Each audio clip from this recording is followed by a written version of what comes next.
सच्चिदानन्दरूपाय विश्वोत्पत्त्यादिहेतवे तापत्रय विनाशाय श्रीकृष्णाय वयं नुमः। चैतन्यं शाश्वतं शान्तं व्योमातीतं निरञ्जनं नादबिन्दुकलातीतं तस्मै श्रीगुरुवे नमः। सर्वरूपमयी देवी सर्वं देवीमयं जगत् अतोऽहं विश्वरूपां तां नमामि परमेश्वरी। तत्व विवेक माने आत्मज्ञान। आत्मज्ञान का बोध जागृत हो तो इसमें इस पुस्तक में शंकराचार्य जी ने सबसे पहले तत्वबोध में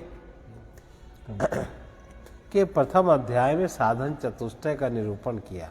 4 प्रकार के साधन बताए जो कि जब हृदय में जागृत हो जाते हैं तभी हम कुछ परमार्थ संबंधी तथ्य समझने की हमें जिज्ञासा होती, तभी वो समझ में आते हैं। अब वो 4 प्रकार के साधन में बताया कि सबसे पहला साधन है नित्य और नित्य वस्तु का विवेक। दूसरा साधन है लोक परलोक में अपने कर्मों के फल भोग से वैराग्य। वैराग्य माने इस लोक में और उस लोक में हमने जो भी कर्म किए हैं अच्छे कर्म, उनका फल हम ना चाहें, उससे वैराग्य हो। शम आदि 6 संपत्तियां और मुमुक्षत्व, यही 4 प्रकार के साधन चतुष्टय कहलाते हैं। नित्य और नित्य वस्तु विवेक का, नित्य वस्तु एक है, ब्रह्म है, उसके अतिरिक्त जो भी है सब कुछ अनित्य है। यही नित्य अनित्य वस्तु विवेक कहलाता है। और वैराग्य क्या है? इस लोक और स्वर्ग लोक के समस्त भोगों को भोगने की इच्छा ना रह जाना। भोग तो रहेगा पर उसकी इच्छा ना रह जाना, यही वैराग्य कहलाता है। और शम दम तितिक्षा और प्रति श्रद्धा समाधान, ये 6 प्रकार की संपत्ति है जिनका ये संपत्तियां जब हृदय में जागृत होती हैं तब इनके द्वारा, इनके बल से ही अनित्य जगत से विरक्त होकर नित्य तत्व की ओर जीव अग्रसर होता है। इनके द्वारा उसका व्यक्तित्व संगठित होता है और सशक्त बनता है, उसमें आत्मविश्वास जागृत होता है। इसके नीचे आत्मविश्वास नहीं होता। और मन के ऊपर नियंत्रण प्राप्त करना शम है। चक्षु आदि बाह्य इंद्रियों का निग्रह करना दम है। अपने धर्म का अनुष्ठान उपरामता है। सर्दी गर्मी सुख दुख आदि द्वंद्व को सहन करने का स्वभाव तितिक्षा। गुरु और वेदांत के वाक्यों में विश्वास रखना श्रद्धा कहलाती है। चित्त की एकाग्रता हो जाए, इससे सबसे जो चित्त की विकलता है, अभी चित्त की विकलता है तो हम भवदंडपन में लगे रहते हैं। फिर इसका परिणाम होगा कि चित्त एकाग्र हो जाता है, यही समाधान कहलाता है। और फिर अविद्या से छूटने की इच्छा का नाम मुमुक्षत्व है। यही 4 साधन है। इनसे संपन्न ही पुरुष ही तत्व विवेक का, आत्मज्ञान का अधिकारी होता है। जितनी सघनता से साधन अंतःकरण में होते हैं उतनी ही सहजता से हमें आत्मज्ञान समझ में आता है। आत्मा हमारी जागृत होने लगती है। अब तत्व विवेक क्या है? तत्व विवेक है, मोटी सी बात है कि आत्मा सत्य है और उसके अतिरिक्त जो है सब मिथ्या। यही तत्व विवेक है। अब इसमें कि तत्व सत वस्तु है, उसे मिथ्या वस्तु से पृथक कर पहचान लेना तत्व विवेक है। इसके लिए सत और मिथ्या के भेद और उसके लक्षण का ज्ञान होना चाहिए। सत्य वो है जो भूत वर्तमान भविष्य तीनों कालों में यथावत रहे, उसमें परिवर्तन न हो और न उनका विनाश हो। इसके विपरीत जो वस्तु तीनों कालों में न हो उसे असत कहते हैं, जैसे बंध्या पुत्र। इसके अतिरिक्त कुछ वस्तु ऐसी भी होती हैं कि जिनका आभास होता है, जो भाषित होती है, तीनों कालों में परिवर्तनशील होती है, अंत में नष्ट हो जाती है। इस प्रकार की सत्ता को मिथ्या कहते हैं। ये जगत ऐसा ही है, इसलिए जगत मिथ्या कहलाता है। नित्य वस्तु सत्य है और अनित्य वस्तु मिथ्या, और जो असत है वो तो है ही नहीं। इस प्रकार से नित्य वस्तु एक ब्रह्म है, उसके अतिरिक्त सब कुछ अनित्य है। यहाँ ब्रह्म के स्थान में आत्मा कहकर उसे सत्य अर्थात नित्य कहते हैं, उसके अतिरिक्त सब कुछ मिथ्या अर्थात अनित्य बताते हैं। आत्मा और ब्रह्म एक है। ब्रह्म नित्य ब्रह्म का विवेक करने के लिए सत्स्वरूप आत्मा का विवेक करना चाहिए। अज्ञान के कारण हम शरीर आदि को ही आत्मा समझते हैं। इस अज्ञान को दूर कर आत्म विवेक करना ही तत्व विवेक कहलाता है। अब वो आत्मा क्या है? आत्मा की परिभाषा, जो आत्मा स्थूल सूक्ष्म कारण शरीरों से पृथक, पंचकोशों से परे, तीनों अवस्थाओं का साक्षी, सत और आनंद स्वरूप होकर स्थित है, वो आत्मा है। ये प्रक्रिया उपनिषदों की प्रक्रिया, आर्ष प्रक्रिया है कि आर्ष प्रक्रिया उपनिषदों में यही तीन प्रक्रियाएं आत्मज्ञान कराने के लिए, ये उपनिषदों की तीन प्रक्रियाएं हैं, सदा से यही चली आ रही। इसके अलावा आत्मज्ञान को जागृत करने के लिए कोई चौथी प्रक्रिया नहीं बनी। तीन शरीर में सबसे पहले तीन प्रकार के शरीर अगर आत्मा की तरफ से देखें तो पहले कारण शरीर, फिर सूक्ष्म शरीर और फिर स्थूल शरीर। स्थूल शरीर किसे कहते हैं? ये पंचीकृत पंच महाभूतों से निर्मित, सत्कर्मों से उत्पन्न, सुख दुख आदि भोगों के भोगने का स्थान, अस्थि जन्म वृद्धि परिवर्तन क्षय तथा विनाश, इन 6 विकारों से युक्त स्थूल शरीर कहलाता है। सूक्ष्म शरीर किसे कहते हैं? अपंचीकृत पंच महाभूतों से निर्मित है, सत्कर्म के फल से उत्पन्न और सुख दुख के भोगों का साधन सूक्ष्म शरीर है। इसमें 5 ज्ञानेंद्रियां हैं, 5 कर्मेंद्रियां हैं, 5 प्राण है, मन बुद्धि और 17 कलाएं अथवा 17 अंग है।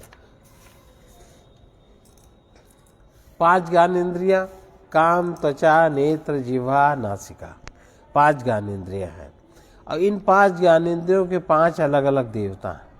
कान के देवता हैं दिक्, त्वचा के देवता हैं वायु, चक्षु के देवता हैं सूर्य, जिह्वा के हैं वरुण, नासिका के देवता हैं अश्विनी कुमार।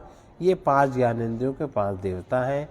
और कान का काम है शब्द का ग्रहण करना, त्वचा का काम है स्पर्श ग्रहण करना, चक्षु का काम है, चक्षु का विषय है रूप ग्रहण करना, और जिह्वा का विषय है रस ग्रहण करना, नाक का विषय है गंध ग्रहण करना, और वाक, हाथ, पैर, गुदा, उपस्थ, ये 5 कर्मेंद्रियां कहलाती हैं, जिनसे ज्ञानेंद्रियों के आधार पर ज्ञान होता है और कर्मेंद्रियों के द्वारा फिर हम उस ज्ञान के अनुसार कर्म करते हैं। कर्म में वाणी के देवता है अग्नि, इसीलिए जो दाह संस्कार के समय मुख में अग्नि दी जाती है, क्योंकि उसके देवता अग्नि है। हाथ के देवता इंद्र हैं, पैर के देवता विष्णु हैं, और पैर के विष्णु हैं, गुदा के देवता मृत्यु, और उपस्थ इंद्रिय के देवता प्रजापति हैं। ये कर्मेंद्रियों के देवता हैं। वाणी का विषय भाषण करना, हाथ का विषय है वस्तु ग्रहण करना, पैर का चलना, गुदा का मल त्याग करना, और उपस्थ का विषय प्रजनन सुख। अब कारण शरीर किसे कहते हैं? जो अनिर्वाच्य है, जिसको वाणी से नहीं कहा जा सकता, अनादि है और अविद्या रूप है, घोर अज्ञान, 2 शरीरों का कारण मात्र है। सत्स्वरूप का ज्ञान और निर्विकल्पक रूप से है, उसे कारण शरीर कहते हैं। अब अगली प्रक्रिया, ये तो एक प्रक्रिया हुई, स्थूल सूक्ष्म कारण शरीराद व्यतिरिक्ता। अब दूसरी प्रक्रिया है 3 अवस्थाएं। 3 प्रकार की अवस्थाएं कौन सी हैं? स्थूल सूक्ष्म कारण शरीराद व्यतिरिक्ता और अवस्था त्रय साक्षी, पंचकोशातीता सन, सच्चिदानंद स्वरूपासन यह तिष्ठति स आत्मा। अब अवस्था त्रय, 3 अवस्थाएं क्या? अवस्था त्रयम किम, त्रयम किम, जागृत स्वप्न सुषुप्ति अवस्था, स्वप्न सुषुप्ति अवस्था। 3 अवस्थाएं कौन है? जागृत, स्वप्न और सुषुप्ति ही 3 अवस्थाएं हैं। हम सब अपने अनुभव से जानते हैं जागने और सोने की 2 अवस्थाएं हैं। जागने पर हम बाह्य जगत का अनुभव करते हैं ज्ञानेंद्रियों के द्वारा और उसमें व्यवहार भी करते हैं। सोने का हमारा संबंध, सोने पर जब हम सो जाते हैं तो हमारा संबंध जागृत अवस्था से टूट जाता है। निद्रा की 2 अवस्थाएं हैं, एक तो स्वप्न रहित निद्रा जो सुषुप्ति कहलाती है और एक स्वप्न सहित निद्रा जिसको निद्रा कहते हैं। इस प्रकार 24 घंटे हम इन्हीं 3 अवस्थाओं में विचरण करते रहते हैं। इन 3 अवस्थाओं का संबंध हमारे 3 शरीरों से किस प्रकार है उसको आगे बता रहे हैं। जागृत अवस्था, जागृत अवस्था का, जागृत अवस्था श्रोत्रादि ज्ञानेन्द्रियैः, शब्दादि विषयस्य ज्ञायते, शब्दादि विषयस्य ज्ञायते इति यत् सा जागृत अवस्था, इति यत् सा जागृत अवस्था स्थूल शरीराभिमानी, स्थूल शरीराभिमानी आत्मा विश्व इत्युच्यते, आत्मा विश्व इत्युच्यते। जागृत अवस्था क्या है? जिस अवस्था में श्रोत आदि इंद्रियां शब्द आदि विषयों को ग्रहण करती हैं, माने हमारी समस्त ज्ञानेंद्रियां और समस्त जो सब स्पर्श रूप रसगंध पंच विषय इनको ग्रहण करने के में करती हैं, इन ग्रहण करने के लिए जागृत रहती हैं। इस समय आत्मा स्थूल शरीर अभिमानी होकर विश्व कहलाता है। इस समय जो आत्मा की उपाधि, जो आत्मा का नाम है, स्थूल शरीर का अभिमानी होता है, अपने को मैं मानता है और विश्व कहलाता है, वो विश्व में है। अब विश्व माने हम लोग क्या समझते हैं कि सारी दुनिया, तो सारी दुनिया में 5 ही तत्व तो हैं और 5 तत्वों की पकड़ ज्ञानेंद्रियों में है सारी दुनिया में, इसलिए इसका नाम विश्व है। विश्व में यही क्रिया होती है, प्रत्येक प्राणी के साथ ही क्रिया होती है, प्रत्येक देश में प्रत्येक यही 5 ज्ञानेंद्रियां और 5 विषयों का ग्रहण होता है जागृत अवस्था में, और प्रत्येक प्राणी स्थूल शरीर का अभिमानी होता है, इसलिए इसका नाम क्या है? विश्व। आत्मा अशरीरी है, अविद्या में इसका ज्ञान नहीं होता। मानो आत्मा अविद्या रूपी कारण शरीर से आवृत हो गया है। यह विद्या रूपी कारण शरीर से आवृत हो गया है। यह कारण शरीर अभिमानी आत्मा जब सूक्ष्म और स्थूल शरीरों से तादात्म्य करता है तो वह तीनों शरीरों से युक्त होता है। कारण शरीर में आत्मा मूल रूप से स्थित रहता है और जब वो सूक्ष्म शरीर स्थूल शरीर से तादात्म्य करता है तो उस समय तीनों शरीरों से युक्त हो जाता है। इस समय उसे जब वो तीनों शरीरों से युक्त होता है तब उसको विश्व या वैश्व या वैश्वानर कहते हैं, क्योंकि इस अवस्था में यह विश्व के से संपर्क कर उसका ज्ञान प्राप्त करता है। जगत में स्थित शब्द स्पर्श रूप रस और गंध का वर्णन पहले हम लोग सुन चुके हैं। उन्हें हम स्रोत त्वक नेत्र रसना घ्राण से ग्रहण करते हैं। जिस समय यह व्यापार होता है, जिस समय ज्ञानेंद्रियां इन विषयों को ग्रहण करती हैं, जिस समय यह व्यापार होता है उस समय उसे ही जागृत अवस्था कहते हैं। स्वप्न अवस्था क्या है? स्वप्नावस्था केति चेत जागृत अवस्थायां यदृष्टम यत् श्रुतम तज्जनित वासनया निद्रा समये यः प्रपंचः प्रतीयते, समये यः प्रपंचः प्रतीयते सस्वप्नावस्था सूक्ष्म शरीराभिमानी आत्मा तेजस इत्युच्यते। अब जागृत अवस्था में स्वप्न अवस्था क्या है, स्वप्न कैसे आते हैं? जागृत अवस्था में जो कुछ भी देखा सुना जाता है, अब देखो, अब इसमें क्या बात है, अब एक तो आप अपने चेतन अवस्था में देखते हो सुनते हो कि हम देख रहे हैं सुन रहे हैं, हमें उतना ही नहीं है, आपके कानों में जो शब्द भी पड़ते हैं, आपके आंखों के सामने जो दृश्य भी निकलते हैं, 5 ज्ञानेंद्रियों के सामने जो भी घटता है, कुछ तो आप जानते हो, कुछ में आप चेतन रहते हो, कुछ आप नहीं जानते, अचेतन रहते हो।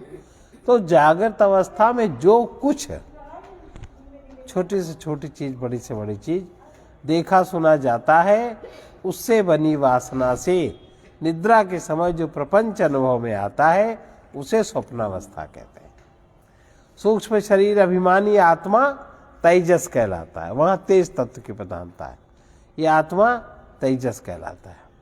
निद्रा की एक अवस्था स्वप्न है। स्वप्न की रचना अपनी वासनाओं से होती है, स्वप्न की रचना अपनी वासनाओं से होती है। ये वासनाएं जागृत अवस्था से बनती हैं।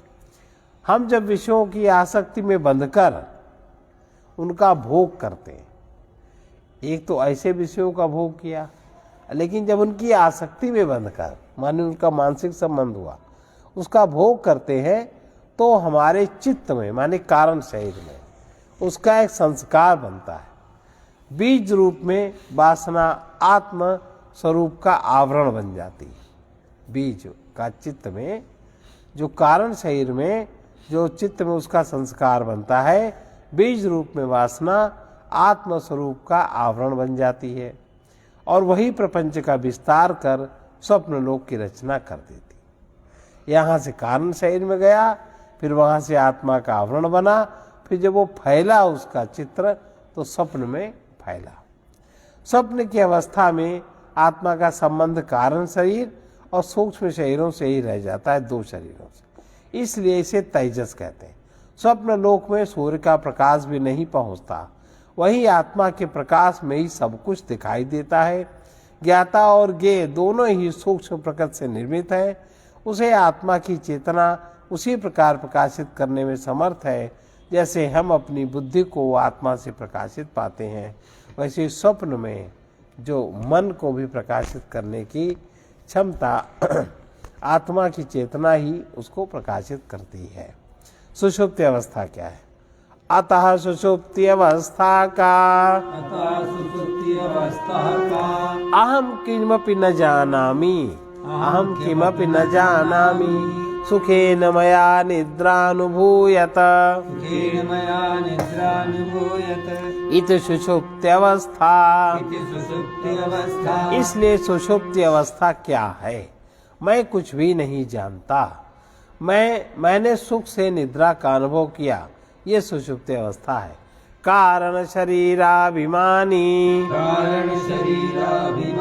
आत्मा प्राज्ञ इत्युच्यते। कारण शरीर का अभिमानी आत्मा प्राज्ञ कहलाता है। स्वप्न के अतिरिक्त निद्रा की दूसरी अवस्था सुषुप्ति है। इस समय कुछ भी ज्ञान नहीं होता, जागने पर स्मरण आता है कि मैं गहरी नींद में सुख से सोता रहा। यही स्मृति उस अवस्था के अनुभव का प्रमाण है। स्वप्न और जागृति का अनुभव न रह जाने के कारण उनका दुखद प्रभाव भी ज्ञात नहीं होता, इसलिए वो सुख की अवस्था है। सुषुप्ति का सुख जागृत और स्वप्न के सुख की अपेक्षा उच्च स्तर का है। जागते समय कोई व्यक्ति कितना ही धनी हो, कितना ही विषय सुखों से भरपूर हो, किंतु सुषुप्ति का सुख वो भी चाहता, इसलिए वो ऐसा बिस्तर बनाकर सोता है जिससे उसकी नींद में किसी प्रकार की बाधा न पड़े। सुषुप्ति अवस्था में आत्मा का तादात्म्य एक ही शरीर से रहता है। यह एक शरीर अविद्या या वासना से निर्मित होने के कारण आत्मा को आवृत कर लेता है, और अतः कारण शरीर का अभिमानी जीव न अपने आत्मस्वरूप को जानता है और न ही नाम रूपात्मक जगत को ही जानता है। दोनों प्रकार से प्रकर्ष अज्ञान होने के कारण इस अवस्था में जीव को प्राज्ञ कहते हैं। फिर भी इस अवस्था का अनुभव जीव को किसी प्रकार रहता है, तभी तो जागने पर वो उसका स्मरण करता है। यदि सुषुप्ति में इतना अधिक अज्ञान हो गया हो तो उसका स्मरण भी न रहे तो हमें उस अवस्था की जानकारी भी नहीं हो सकती। इस तर्क के आधार पर हम कह सकते हैं प्रायेण अज्ञा होने के कारण उस समय जीव प्राज्ञ होता है। जीव की इन तीनों अवस्थाओं का विवेचन स्पष्ट है कि आत्मा अशरीरी है, वो शरीर धारण कर जीव कहलाता है। जीव सुषुप्त में अपने पराये को नहीं जानता, किंतु स्वप्न जागृत में नानात्व का अनुभव करता है। शुद्ध आत्मा इन तीनों का प्रकाशक और इनसे असंग है, इसलिए वो साक्षी या दृष्टा कहलाता है। अब अगला अध्याय है पंचकोश। पहली प्रक्रिया आत्मा की परिभाषा में क्या है? स्थूल सूक्ष्म कारण शरीराद व्यतिरिक्ता अवस्था त्रय साक्षी। नंबर 2 अपतिशी पंचकोशातीता सन। पंचकोश जीव के 3 शरीर उसके आवरण है। सूक्ष्म शरीर एक होकर भी 3 आवरणों का काम करता है। सूक्ष्म शरीर में 3 आवरण है, इसलिए कुल 5 आवरण होते हैं। तलवार के कोश माने स्थान के समान होने के कारण ये आवरण कोश कहलाते हैं। जैसे कोश के अंदर रहने पर तलवार नहीं दिखाई देती, इसी प्रकार शरीर निर्मित 5 कोशों के अंदर आत्मा भी भाषित नहीं होता। आत्मा को प्रत्यक्ष देखने के लिए 5 कोशों से पृथक कर उसे उसी प्रकार देखना चाहिए जैसे म्यान से निकली तलवार दिखाई देती है। पंचकोशाः के अन्नमयः प्राणमयः मनोमयः विज्ञानमयः आनंदमयश्चेति। 5 कोश कौन है? अन्नमय, प्राणमय, मनोमय, विज्ञानमय और आनंदमय कोश 5 कोश कहलाते हैं। अन्नमय कोश क्या है? अन्नमयः कहा अन्नरसेनैव भूत्वा अन्नरसेनैव वृद्धिं प्राप्य अन्नरूप पृथिव्यां यद् विलीयते तदन्नमयः कोशः स्थूल शरीरम्। अन्नमय क्या है? जो अन्न रस से बनता है, अन्न रस से जो वृद्धि पाता है और अन्न रूप पृथ्वी में लीन हो जाता है, वो अन्नमय कोश कहलाता है। वो स्थूल शरीर ही है।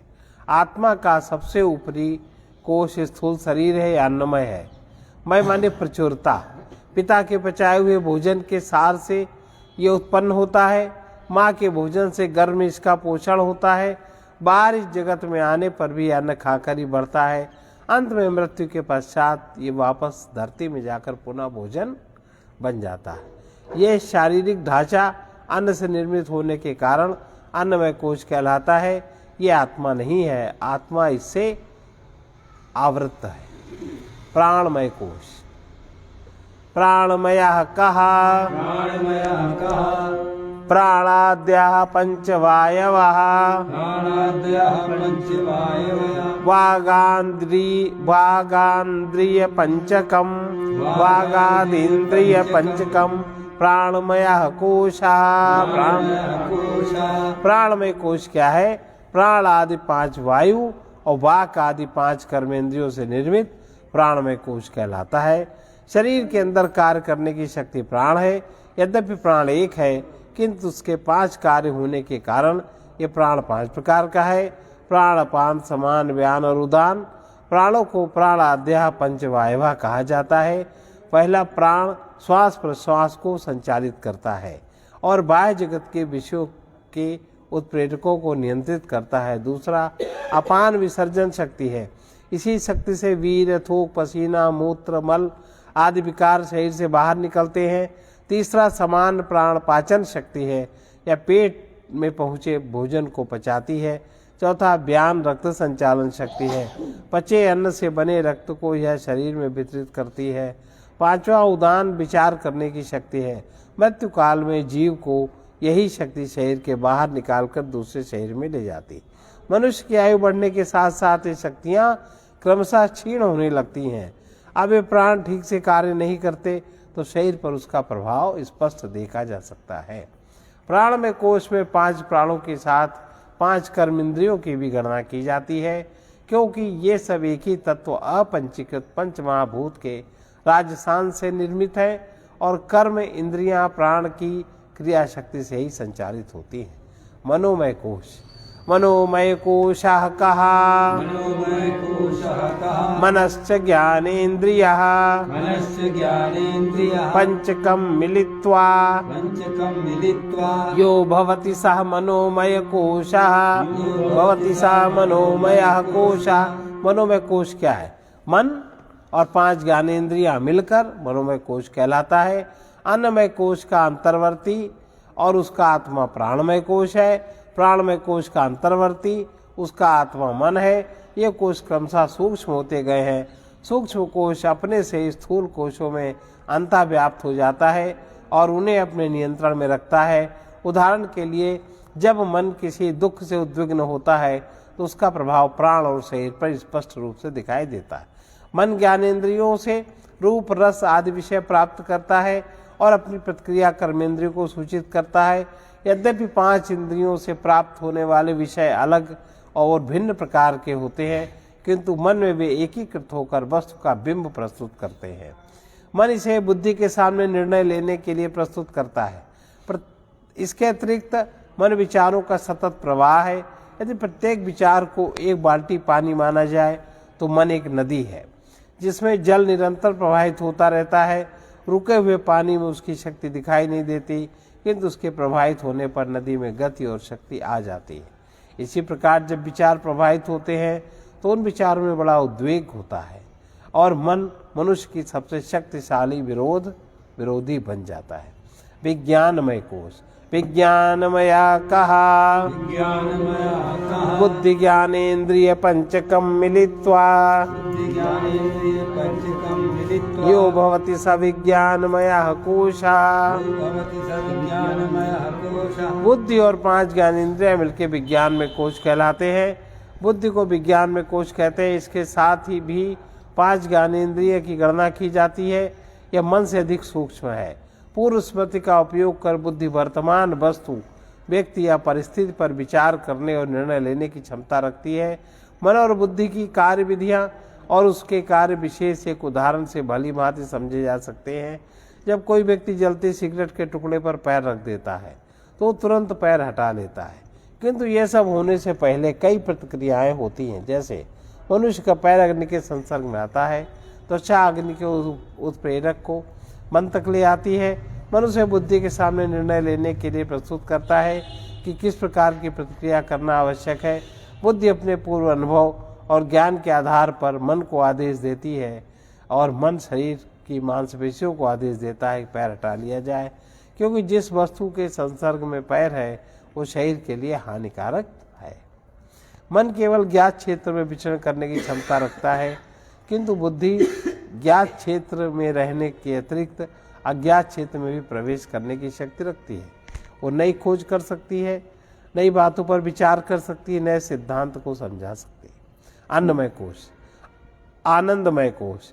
आनंदमयः कहा एवमेव कारण शरीर भूता विद्यास्थ मलिन सत्वम।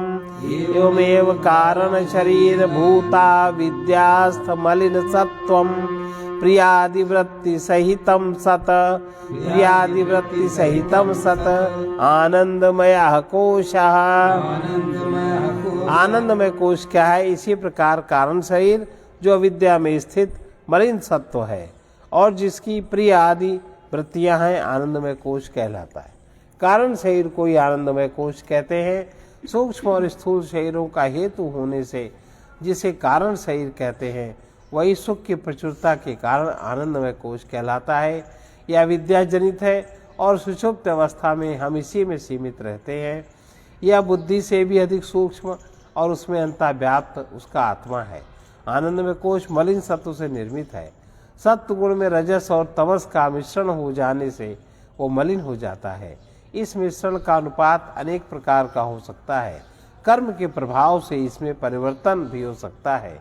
इसे वासना पुंज भी कहते हैं। सत्व में रजस और तमस के मिश्रण से उत्पन्न हुई मलिनता आवरण का काम करती है। यह आवरण बुद्धि में आत्मा का ज्ञान नहीं होने देता, इसलिए इस मलिन सत्व के वासना पुंज को अविद्या कहते हैं। इससे उत्पन्न हुई और इसके नियंत्रण में रहने वाली बुद्धि में आत्मा का शुद्ध रूप अनुभव नहीं होता। सुषुप्त अवस्था में वह कोष स्पष्ट और अलग अनुभव में आता है। इसको आनंद में इसलिए कहते हैं कि व्यक्ति की जागृत और स्वप्नावस्था में कुछ भी दशा हो, चाहे वो धनी या दरिद्री हो, स्वस्थ या रुग्ण हो, युवा हो, वृद्ध हो, एक बार सुषुप्ति में पहुंचने पर सबको एक समान अचल शांति और सुख का अनुभव होता है, क्योंकि अन्य दो अवस्थाओं में प्राप्त होने वाले विक्षेप इस समय त्रोहित हो जाते हैं। आनंद में कोश का आनंद शुद्ध आत्मा का आनंद नहीं है, अविद्या की उपाधि में या प्रिय मोद प्रमोद रूप में भाषित होता है। ये सुख की तीन वृत्तियां हैं। यहाँ ये स्पष्ट कर देना उचित है कि लौकिक सुख तो वृत्तिजन्य और आत्मा का सुख निर्वृत्त है। प्रिय वृत्ति अप्राप्त वस्तु के स्मरण में सुख का अनुभव कराती है। उस वस्तु के प्राप्त होने पर जो सुख होता है उसे मोद वृत्ति कहते हैं। प्राप्त वस्तु का इंद्रिय भोग होने पर जो सुख होता है वो प्रमोद वृत्ति होती है। बुद्धि में उत्पन्न होने वाली ये वृत्तियां आनंदमय कोश है। एतत् कोश पंचकम, ये पांच कोश हैं जिनसे आत्मा आवृत होकर अज्ञात हो गया है। आत्मा का पहला निकटतम आवरण आनंदमय कोश या कारण शरीर है। इससे तादात्म्य कर हम समझते हैं सच्चिदानंद आत्मा का हमें ज्ञान नहीं है। इससे अनुभव होने वाली प्रिय मोद प्रमोद की वृत्तियों का सुख हमें लुभाए रहता है। आनंद में कोश पर दूसरा आवरण बुद्धि का है। इससे तादात्म्य करने पर हम समझते हैं कि हमें यह ज्ञात है ये और यह ज्ञात नहीं है। हमें ये ज्ञान है और ये ज्ञान नहीं है। उस पर मन का आवरण चढ़ने पर हम अपने को सुखी दुखी क्रोधी आदि अनुभव करते हैं। उस पर पुनः प्राणमय कोश का आवरण होने पर अपने को भूखा प्यासा चलता फिरता अनुभव करते हैं। अन्नमय कोश उस पर अंतिम आवरण है। उसमें स्थित होकर हम अपने को मोटा पतला दुबला स्त्री पुरुष ब्राह्मण क्षत्रिय आदि समझते हैं। आत्मा के अज्ञान में ये सब त्रुटिपूर्ण अनुभव होते हैं। जैसे पत्तियों से के आवरण हटाकर मूंज की सीख निकाली जाती है, उसी प्रकार इन कोशों से परिच्छिन्न आत्मा का अनुसंधान करना चाहिए। पंचकोशातीत कैसे? मदीयम शरीरम मदीयाः प्राणाः, मदीयम मनश्च मदीया बुद्धि, मदीयम ज्ञानमिति स्वेनैव ज्ञायते, मदीयं ज्ञानमिति स्वेनैव ज्ञायते, तद्यथा मदीयत्वेन ज्ञातम् कटककुण्डलग्रहादिकम् स्वस्मादभिन्नं तथा पंचकोशादिकम् स्वस्मादभिन्नं मदीयत्वेन ज्ञातमात्मा न भवति। जैसे कटक कुंडल ग्रह आदि अपने से भिन्न है, उसी प्रकार मेरा शरीर, मेरा प्राण, मेरा मन, मेरी बुद्धि, मेरा ज्ञान इस रूप में भाषित होने वाले पंचकोश आदि भी अपने से भिन्न है। वे सब मेरे हैं, इसलिए मैं आत्मा इनमें कोई भी नहीं हूँ। ज्ञाता और ज्ञेय में भेद है। घट का दृष्टा घट से भिन्न होता है, वो अपने को घट नहीं समझता। इसी प्रकार एक घर मेरा है तो भी मैं स्वयं घर नहीं हूँ। ये कंगन और कुंडल मेरे हैं, ये पहने हुए वस्त्र मेरे हैं, किंतु मैं इनमें से कोई नहीं हूँ। इसी प्रकार यह शरीर, यह प्राण, यह मन मेरा है, किंतु मैं स्वयं शरीर आदि नहीं हूँ। पंचकोश या तीन शरीर और इनमें अनुभव होने वाले भूख प्यास राग द्वेष आदि में नहीं हूँ। ये सब अनात्मा है और आत्मा इससे भिन्न है। अब अगला अध्याय है आत्मा, ये हम लोग कल सुनेंगे।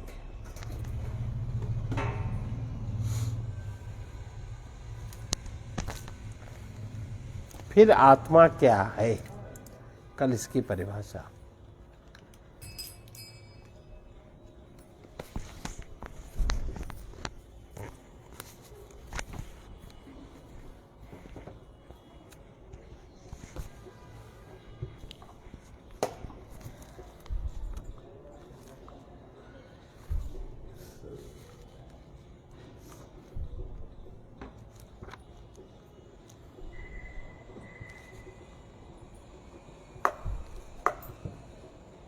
संसार में मानव वही सत धर्म जो अपना सके।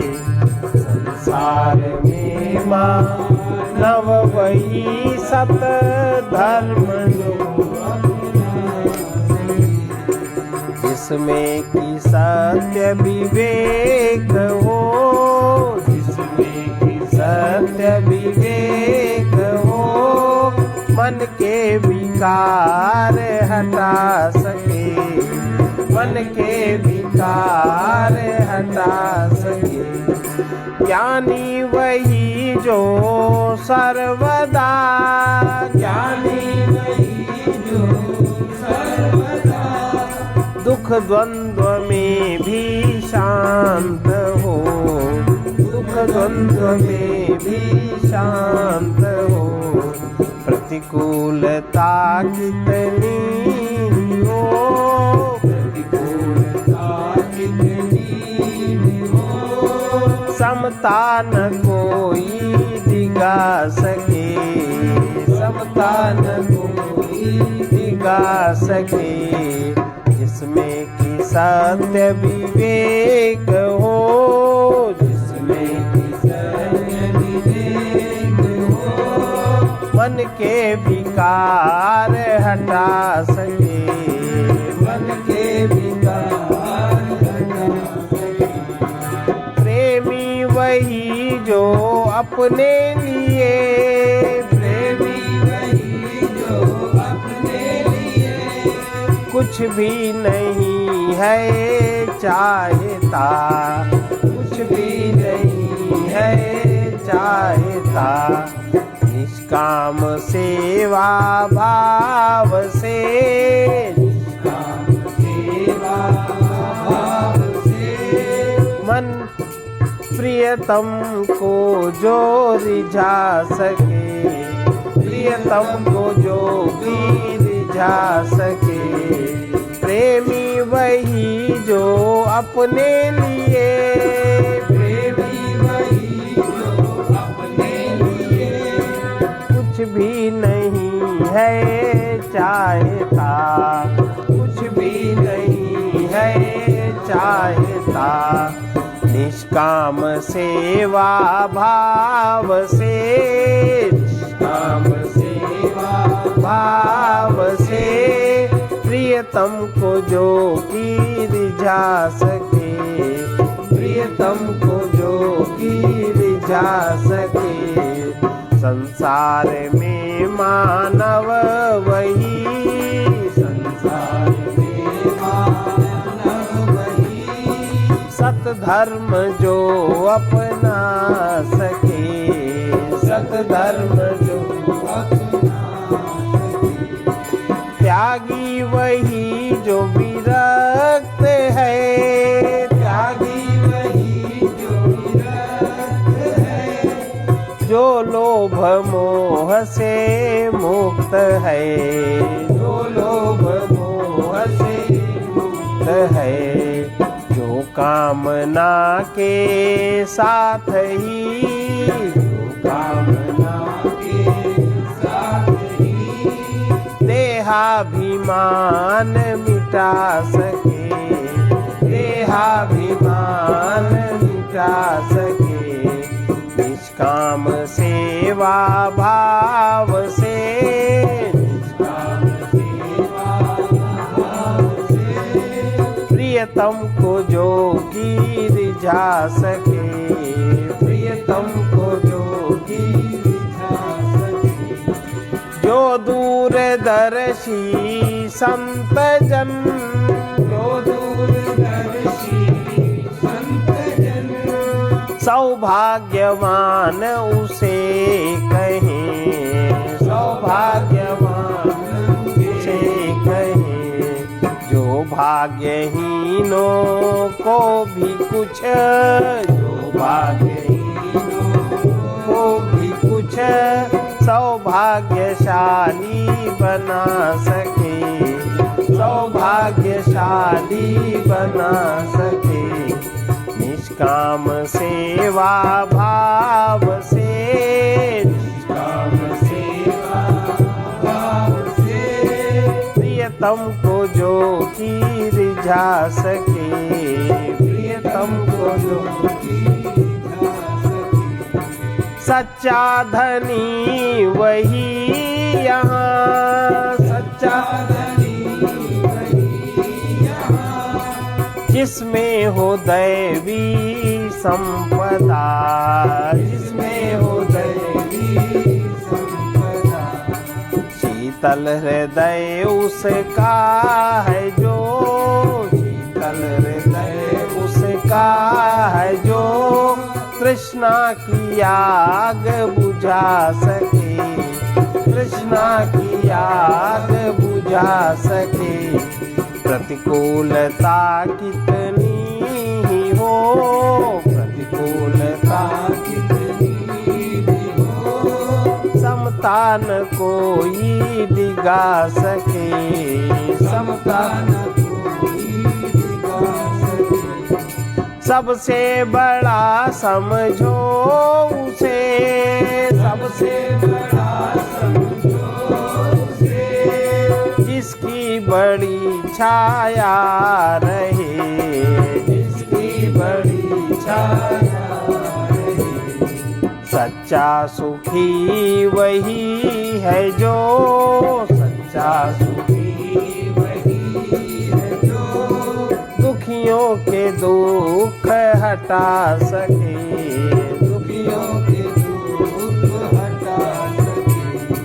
शीतल हृदय उसका है जो, शीतल हृदय उसका है जो कृष्णा की आग मिटा सके, कृष्णा की आग बुझा सके। है शक्तिमान वही यहाँ, है शक्तिमान वही यहाँ, आता है सबके काम जो, आता है सबके काम जो।